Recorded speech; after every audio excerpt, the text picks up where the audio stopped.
ప్రభునందు ప్రియులైన మీకందరికీ యేసుక్రీస్తు ప్రభువారి నామంలో శుభవందనాలు తెలియజేస్తూ ఉన్నాం.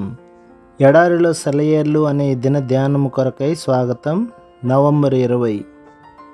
కనిపెట్టుకునివాడు ధన్యుడు. దానియేలు గ్రంథం 12వ అధ్యాయం 12వ వచనం. కనిపెట్టుకుని ఉండడం తేలికలాగే అనిపించవచ్చు.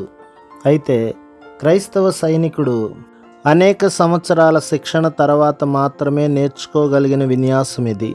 దేవుని యోధులకి నిలబడి ఉండడం కంటే వేగంగా ముందుకి సాగడమే తేలికగా వస్తుంది. ఎటూ తోచని పరిస్థితులు కొన్ని ఎదురవుతాయి. ప్రభువుని సేవించాలని మనస్ఫూర్తిగా కంకణం కట్టుకున్న వాళ్ళకి కూడా తాము ఏం చేయాలో అర్థం కాదు. అప్పుడేం చేయాలి? చిరాకుతో గంగవీరులెత్తిపోవాలా? పిరికితనంతో పారిపోవాలా? భయంతో తోచిన వైపుకి తిరగాల? మొండి ధైర్యంతో ముందుకి దూకాలా? ఇవేవీ కావు. కేవలం నిలిచి కనిపెట్టాలి.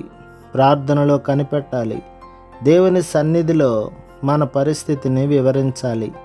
నీ కష్టాన్ని చెప్పుకోవాలి. సహాయం చేస్తానన్న ఆయన వాగ్దానం కోసం వేడుకోవాలి. విశ్వాసంలో వేచి ఉండు.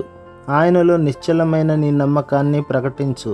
అర్ధరాత్రి దాకా నిన్నలాగే ఉంచిన ఆయన మాత్రం తప్పకుండా సరైన సమయంలో వస్తాడన్న నమ్మకం ఉంచు.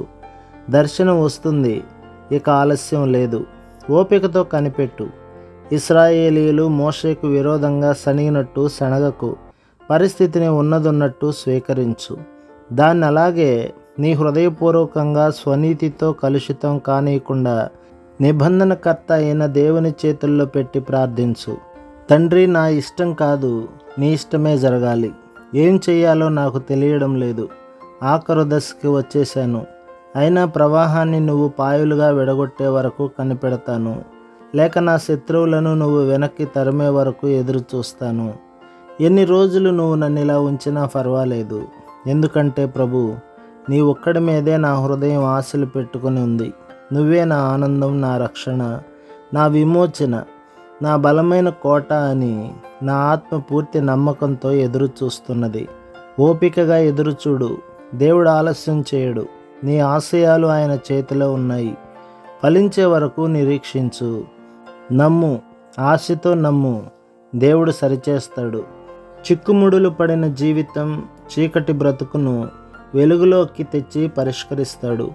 ఆశలు నిలిపి నమ్మకముంచు. విశ్రమించు శాంతిలో క్రీస్తు రొమ్మున. నీ ఆశయాన్ని ఆయన చెవిలో చెప్పు. ఆయన వాటిని ఫలింపచేస్తాడు. శాంతితో విశ్రమించు. ప్రభు మిమ్మును, మీ కుటుంబమును, మీ సంఘమును దీవించి ఆశీర్వదించునుగాక. ఆమేన్.